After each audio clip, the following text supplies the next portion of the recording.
बस अब बहुत हुआ। या तो इस घर में तुम्हारे माँ बाप रहेंगे या फिर मैं, वरना मैं चली अपने मायके। रह लेना फिर अकेले। नीरू भड़कते हुए अपने पति ओम से बोली। ओम नीरू का हाथ पकड़ते हुए बोला, देखो नीरू, तुम ऐसी बातें मत किया करो। तुम्हें पता है ना, मैं तुम्हारे बिना नहीं रह सकता। तुम मेरे लिए क्या हो, ये सिर्फ मैं ही जानता हूँ। मैं तुमसे बहुत प्यार करता हूँ। मैं भी माँ बाबूजी से बहुत परेशान हूँ, लेकिन क्या करूँ मैं।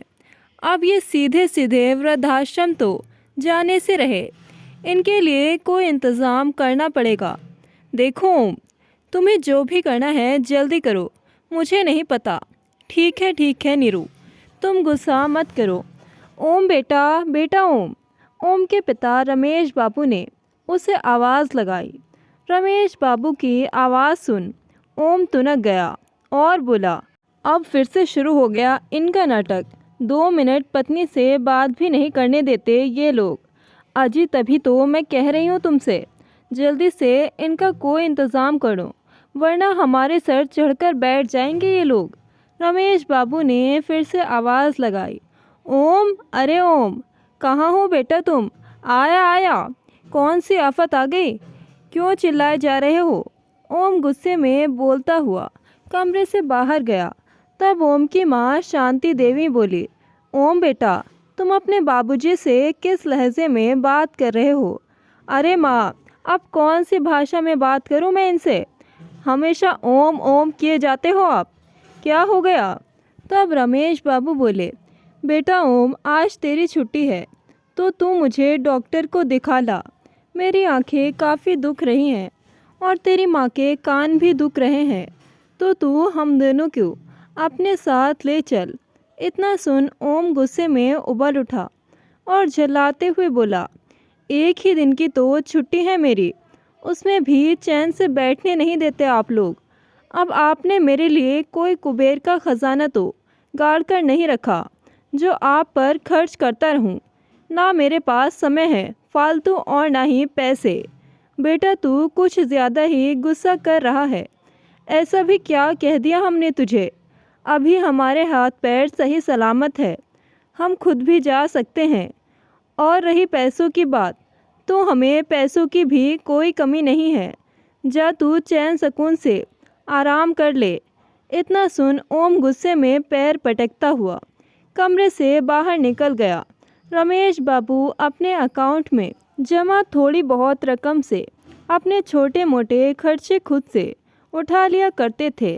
रमेश बाबू अपनी पत्नी शांति देवी से बोले, शांति तुम तैयार हो जाओ, मैं तुम्हें अपने साथ लेकर चलूँगा।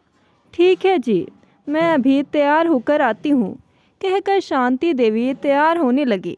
कुछ देर बाद दोनों घर से बाहर निकल जाते हैं। तब उनके बहू नीरू ओम से फिर से गुस्सा करते हुए कहती है कि ये बूढ़े बुढ़िया हमें चैन से नहीं जीने देंगे, जल्दी से इनका कोई इंतज़ाम करना पड़ेगा।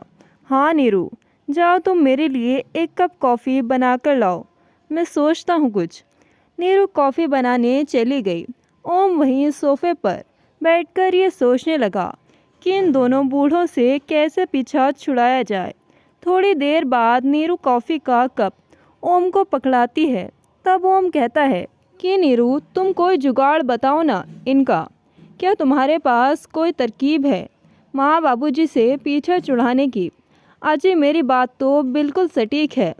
इन दोनों को जहर की गोली दूध में मिलाकर दे देते हैं, एक ही बार में पीछा छूट जाएगा इनसे। अरे नहीं यार नीरू, ऐसा नहीं कर सकते, और ज़िंदगी भर चक्की पीसने पड़ेगी वो अलग है तो मेरे माँ बाप ही, तो फिर खुद ही सोच लो। नीरू झिड़कते हुए चिढ़ते हुए बोलती है। इतने में नीरू के सास ससुर भी दवाई लेकर वापस घर आ गए और सीधे जाकर अपने कमरे में बातें करने लगे। शांति देखते हैं 4 दिन में कितना आराम मिलता है। 4 दिन बाद फिर से डॉक्टर को दिखाएंगे, अभी दवाई खा लेते हैं। तब दरवाजे की आड़ में लगा खड़ा ओम अपने माँ बाबूजी की बातें सुन रहा होता है और कोई उपाय ढूंढ रहा होता है कि तभी उसके खुराफाती दिमाग में एक तरकीब आई और वो दबे पाँव से अपने पत्नी के कमरे में चला गया और खुशी से झूमते हुए पत्नी नीरू से बोला, नीरू मुझे माँ बाबूजी से पीछा छुड़ाने का आइडिया मिल गया है। क्या सच में? नीरू की आंखें खुशी के मारे चमक उठी। वो उत्सुकता से पूछने लगी, मुझे भी बताइए ना। तब ओम ने नीरू के कान में कुछ कहा और नीरू भी खुशी से झूम उठी। तब ओम बोला, नीरू बन जाओ अब आदर्श पत्नी, आदर्श बहू, और उतार दो सास ससुर को बोतल में। मैं भी अब आदर्श बेटा बन रहा हूँ, ठीक है ना? फिर देखना कमाल। अब से हमारा काम शुरू। ओके ओके, नीरू मुस्कुराते हुए बोली। माँ बाबूजी कहाँ हो आप? कहकर नीरू अपने सास ससुर के कमरे में आई और दूध का ग्लास आगे बढ़ाते हुए बोली, लीजिए माँ, दूध पी लीजिए। लीजिए बाबूजी, आप भी ले लीजिए। दोनों दंपति अपनी बहू नीरू को आश्चर्यचकित होकर देखने लगे कि जो बहू कभी अपने हाथ से एक गिलास पानी भी नहीं देती, वो आज दूध कैसे दे रही है। फिर वो दोनों दंपति दूध का गिलास अपने हाथ में लेकर पीने लगते हैं। नीरू वहीं उनके पास पलंग पर बैठ जाती है। जब दोनों दंपति दूध खत्म कर देते हैं, तब नीरू सास के पैर दबाने लगती है। शांति देवी अपनी बहू को एकटक देखती रहती है कि तभी उनका बेटा ओम भी वहां आ जाता है और बाबूजी के पैर दबाने लगता है। रमेश बाबू और शांति देवी एक दूसरे को एकटक देखते रहते हैं। थोड़ी देर बाद नीरू और ओम माँ बाबूजी को सुलाकर कमरे से बाहर निकल गए। अजी मैं तो बोर हो गई। कोई बात नहीं, मेरे जाने बाहर, बस 3 दिन की ही बात है, फिर तो बस सुकून ही सुकून। दोनों बातें करते हुए सो जाते हैं। अगली सुबह ओम अपने ऑफिस के लिए निकल जाता है और जब ऑफिस आता है तो अपने माँ बाबूजी के लिए उनके मनपसंद जलेबी और उनके लिए एक जोड़ी कपड़े लेकर आता है। रमेश बाबू और शांति देवी ये सब देख खुशी से फूले नहीं समाते, परंतु ओम की पत्नी नीरू ओम से चिढ़ते हुए बोलती है, क्या ज़रूरत थी ये खर्चा करवाने की? बूढ़े बुढ़िया जाते जाते भी हमारा सर हरा करके जा रहे हैं। कोई नहीं मेरी डियर पत्नी, कुछ पाने के लिए कुछ खोना तो पड़ता ही है। नीरू जानती थी कि उसके सास ससुर को गाजर का हलवा बहुत ज़्यादा पसंद है, तो अगला पैंतरा उसने गाजर के हलवे से शुरू किया। उसने गाजर का हलवा बनाया और अपने सास ससुर के पास जाकर बोली, माँ बाबूजी, मैं जानती हूँ आपको गाजर का हलवा बहुत ज़्यादा पसंद है, इसलिए मैंने आप दोनों के लिए बनाया है। ये देख दोनों दंपति खुश हो जाते हैं। शांति देवी बोलती है, अरे नीरू बेटा, तुम्हें कैसे पता कि हम दोनों को गाजर का हलवा बहुत पसंद है? तब नीरू बोली, अरे क्या माँ, आप भी कैसी बातें कर रही हैं? पूरे 4 साल हो गए हैं मेरी शादी को, अब इतना तो मैं जानती ही हूँ। दोनों दंपति मन ही मन ईश्वर का धन्यवाद देते हैं कि हे ईश्वर, तूने मेरे बेटे को बहू को सद्बुद्धि दे दी। ओम रमेश बाबू और शांति देवी की इकलौती संतान है। दोनों अपने बेटे को पलकों पर बैठाकर रखते थे, उसे पढ़ाया लिखाया। पढ़ लिखकर ओम की बिजली विभाग में सरकारी नौकरी लग गई। अब रिश्तेदारी में ही ओम के लिए एक अच्छी लड़की मिल गई, जिससे ओम की शादी हो गई। नीरू देखने में बहुत ही सीधी सादी लगती थी, पर वो अंदर से इतनी क्रूर होगी ये ओम के माता पिता ने सपने में भी न सोचा था। वो बात बात पर सास ससुर पर झल्लाती रहती। उसे अगर ज़रा सा कोई काम बता देते तो नज़रअंदाज करके निकल जाती। सारा दिन सास ससुर पर बड़बड़ाती रहती। उनकी बात को एक कान से सुनकर दूसरे कान से निकाल देती। रमेश बाबू थोड़े कठोर स्वभाव के थे, उन्हें गुस्सा बहुत जल्दी आ जाता था, परंतु शांति देवी हर बार संभाल लेती और उन्हें प्यार से समझाती। ओम शादी से पहले तो अपने माँ बाबूजी से प्रेम करता था, परंतु शादी के बाद नीरू ने आते ही उसे अपने रंग में रंगना शुरू कर दिया। हमेशा नीरू उसे अपने प्रेम जाल में फंसा कर रखती थी और उसे उसके माँ बाबूजी के खिलाफ करती। ओम बिजली विभाग में सरकारी अधिकारी था, तो वो रिश्वत लिया करता था। ओम के माँ बाबूजी उसे समझाते कि बेटा ये गलत काम है, ऐसे नहीं करते। तब ओम झल्लाकर कहता कि आपको मेरी खुशियाँ बर्दाश्त नहीं होती, हमेशा मेरे पीछे पड़े रहते हैं। मेरा काम है, मैं जानूँ तुम्हें क्या मतलब है। आपको इससे कोई मतलब नहीं होना चाहिए। ये सुन रमेश बाबू को गुस्सा आ गया और उन्होंने गुस्से में आकर ओम पर हाथ उठा दिया।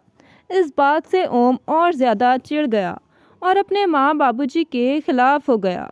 ऊपर से नीरू जले पर नमक छिड़क देती थी, हमेशा ओम को चढ़ाते रहती।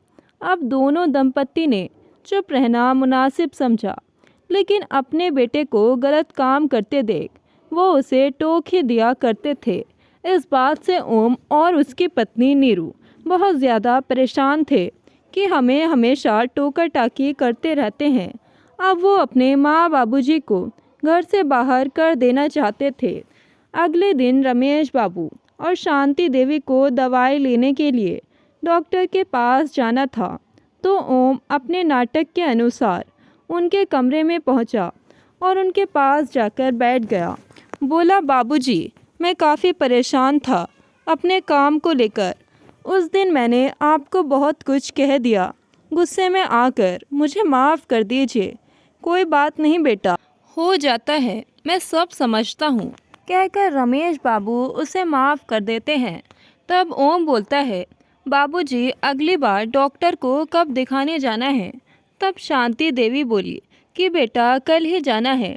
माँ, कल मैं आप लोगों के साथ चलूँगा, आपको अच्छे से डॉक्टर को दिखाकर दवाई दिलवा दूँगा। लेकिन उसके साथ हम एक जगह घूमने के लिए चलेंगे, या तो दवाई लेने से पहले ही या फिर बाद में, जैसे आप दोनों की इच्छा हो बता देना। मेरा एक दोस्त कह रहा था कि पास में ही एक नया पार्क बना है, हम वहीं पर घूमने चलेंगे। दोनों दंपत्ति काफ़ी खुश हो जाते हैं।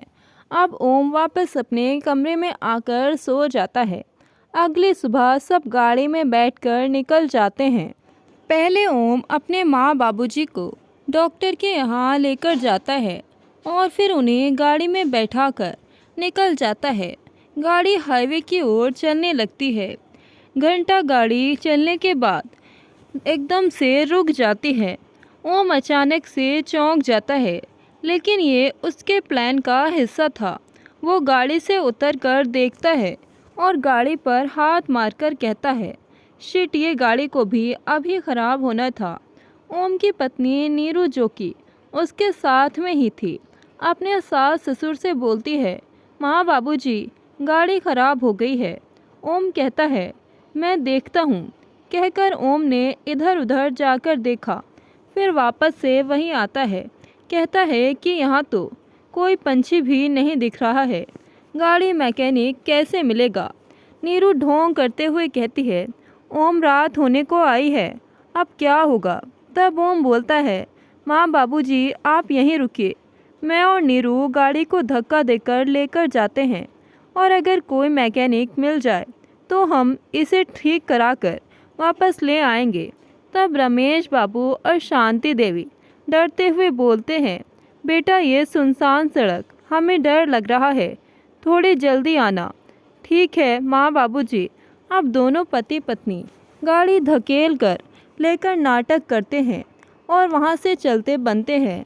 रास्ते में नीरू कहती है, वाओ, अब छूटा इन बूढ़े बुढ़िया से हमारा पीछा, तंग आ गए थे। तब ओम नीरू मुस्कुराते हुए कहता है, अब तो खुश होना मेरे जाने बाहर। हाँ हाँ बिल्कुल, कहकर दोनों चहकते हुए हंसने लगते हैं। और इधर बेचारे रमेश बाबू और शांति देवी सुनसान सड़क पर बैठे होते हैं। रात भी होने को थी। अब वो डरे जा रहे थे, दोनों भूख के मारे तड़प रहे होते हैं। तभी वहाँ से एक पुलिस की गाड़ी निकल रही होती है। जब उस पुलिस वाले की नज़र दोनों दंपत्ति पर पड़ती है तो वो गाड़ी रोककर पूछता है, अरे अम्मा जी, बाबू जी, आप यहाँ इतनी रात को इस सुनसान हाईवे पर कैसे बैठे हैं। तब वो पुलिस को सारी बात बताते हैं। यह सुन पुलिस ऑफिसर को गुस्सा भी आता है और वो सब बात समझ जाता है। वो अपनी गाड़ी में उन्हें बैठाकर अपने साथ लेकर जाता है। इधर ओम और उसकी पत्नी नीरू बातें कर रहे होते हैं। नीरू डरते हुए बोलती है कि कहीं ऐसा ना हो बूढ़े बुढ़िया किसी से लिफ्ट लेकर वापस से घर ना आ जाए। तब ओम कहता है, अरे नहीं नहीं, ऐसा नहीं हो सकता। इतने घने जंगल में हाईवे पर उन्हें कौन लिफ्ट देने आएगा। या तो भूख के मारे तड़प कर मर जाएंगे या कोई जंगली जानवर ही खा जाएगा। तुम चिंता मत करो। इधर पुलिस ऑफिसर के साथ बैठे रमेश बाबू और शांति देवी का रो रो कर आंखें सूज रही हुई थी। उन्हें यकीन नहीं हो रहा था कि उनकी अपनी सगी औलाद उनके साथ ऐसा व्यवहार करेगी।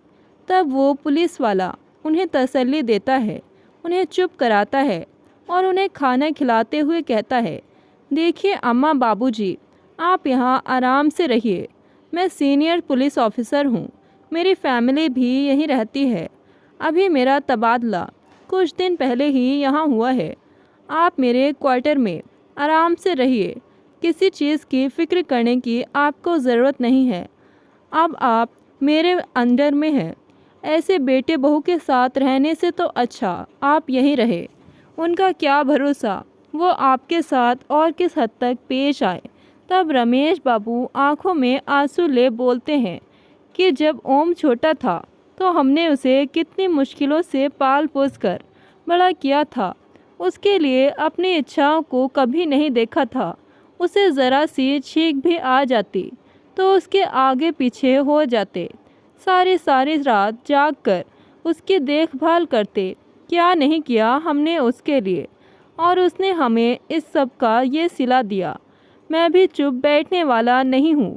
मैं उसे इसका बदला लेकर रहूँगा, चाहे कुछ भी हो जाए, ताकि ऐसे बेटे बहू को सबक मिले, वरना समाज में इसका गलत असर पड़ेगा, औरों की भी हिम्मत बढ़ेगी। तब वो पुलिस ऑफिसर बोलता है कि अम्मा बाबूजी, सज़ा तो मैं उन्हें खुद भी दे सकता हूँ, परंतु वो आपके दोषी हैं, इसलिए मैं चाहता हूँ कि आप उन्हें दंडित करें। आप बताइए आप क्या चाहते हैं। तब रमेश बाबू और शांति देवी बोलते हैं कि बेटा, सबसे पहले हमें हमारा घर चाहिए। हमने एक एक पाई जोड़कर अपने वो सपनों का आशियाना बनाया था, उस पर उनका कोई अधिकार नहीं। फिर जो तुम चाहे उन्हें सज़ा देना। तब वो पुलिस ऑफिसर रमेश बाबू और शांति देवी से उनके बेटे बहू की सारी जानकारी लेते हैं और एक प्लान बनाता है। अब पुलिस ऑफिसर रमेश बाबू और शांति देवी के लिए एक मेड लगा देते हैं जो उनका काम करती थी, और खुद अपनी ड्यूटी पर चले जाते हैं। वो ओम और उसकी पत्नी के खिलाफ एक नोटिस तैयार करते हैं और डाक के ज़रिए उसे ओम के घर भेज देते हैं। रमेश बाबू और शांति देवी की पड़ोसन जानकी जी जब उन्हें घर पर नहीं देखती हैं तो वो ओम से पूछती हैं।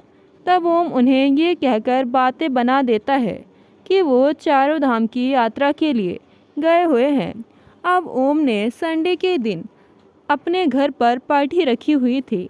सभी खुशी में मग्न झूम नाच रहे थे, परंतु नोटिस मिलते ही ओम और नीरू के चेहरे पर जैसे हवाइयाँ उड़ जाते हैं। दोनों एक दूसरे को मुंह को देखने लगते हैं। नोटिस में लिखा हुआ होता है कि ये घर सरकारी ज़मीन पर बना हुआ है, इसलिए इसे एक हफ्ते के अंदर अंदर खाली कर दो, वरना घर से धक्के मारकर घर को तोड़कर आपको निकाल दिया जाएगा। इसलिए सीधे सीधे घर को खाली कर दिया जाए। अब ओम सरकारी दफ्तरों के चक्कर लगाने लगता है, कई वकीलों अधिकारियों से मिलता है, परंतु कोई बात नहीं बन पाती। अब करे तो क्या करे। जब 2 दिन का समय रह गया तब वो पुलिस ऑफिसर खुद ओम और नीरू के पास आए और उन्हें घर खाली करने की धमकी दी। ओम और नीरू ने काफ़ी बातें बनाई, पर उनकी एक ना चली। आखिरकार दोनों ने 2 दिन में ही घर खाली कर दिया और एक किराए के मकान में रहने लगे। इधर वो पुलिस ऑफिसर रमेश बाबू और शांति देवी को पूरे सम्मान के साथ उनके घर छोड़कर चला जाता है और कहता है कि अम्मा बाबूजी, अगर आपको आगे कोई भी परेशान करे तो मुझसे संपर्क करें। दोनों दंपति उसे पुलिस ऑफिसर को धन्यवाद देते हुए उन्हें आशीर्वाद देते हैं और इधर ओम और नीरू के बीच झगड़ा शुरू हो जाते हैं। मुझे नहीं रहना इस डिब्बे में, कितनी गर्मी है यहाँ, और मच्छर इनको तो पूछो ही मत।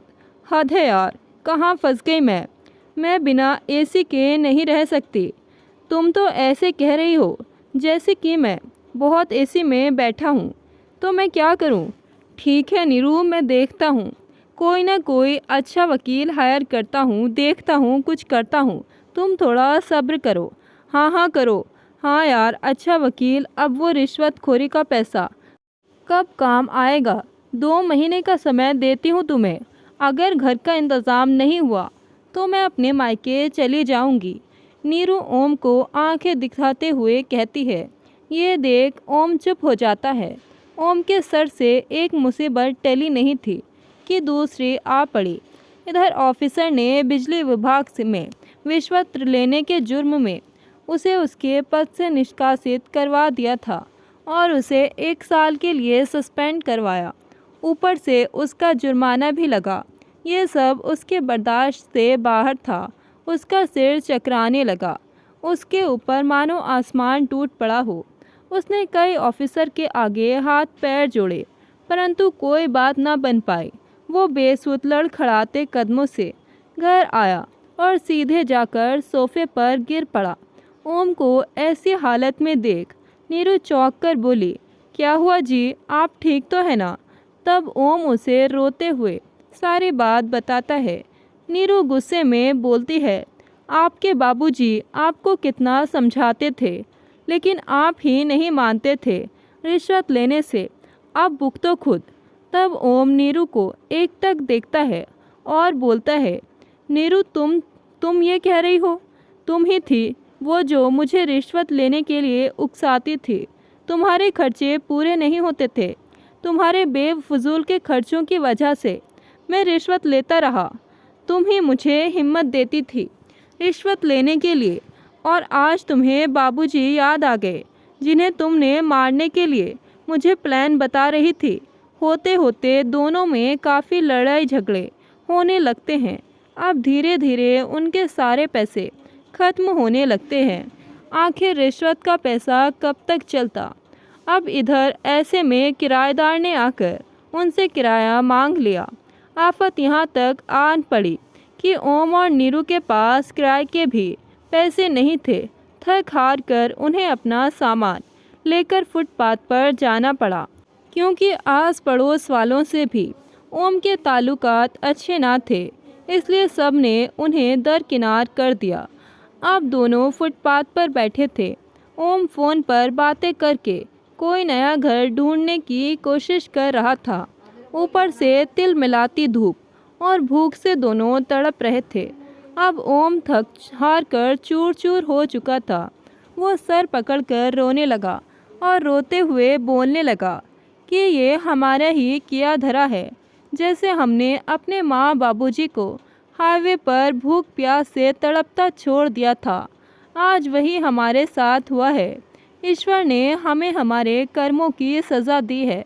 तब नीरू ओम के गले लगकर खूब रोती है और कहती है, मैं ही पागल थी जो माँ बाप समान सास ससुर पर अत्याचार करती रही और उन्हें ऐसे सुनसान सड़क पर मरने के लिए छोड़ दिया।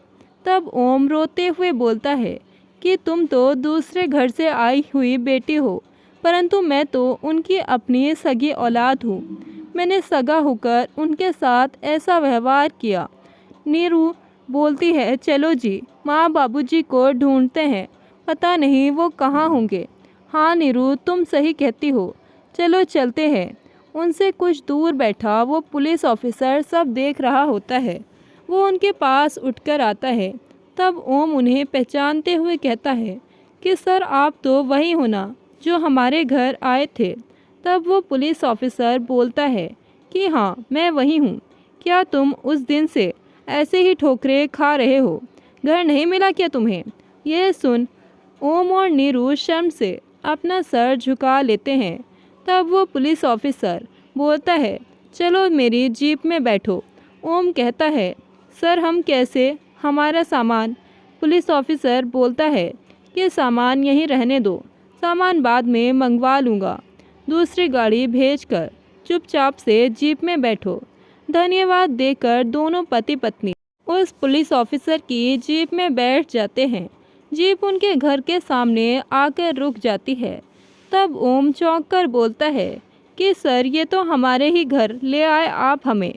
तब दरवाज़ा खुलता है, अंदर उसके माँ बाबूजी होते हैं। ये देख दोनों के होश उड़ जाते हैं। उन्हें कुछ समझ नहीं आता। खुशी, दर्द, उल्लास, पीड़ा, सारे भाव एक ही साथ उमड़ जाते हैं।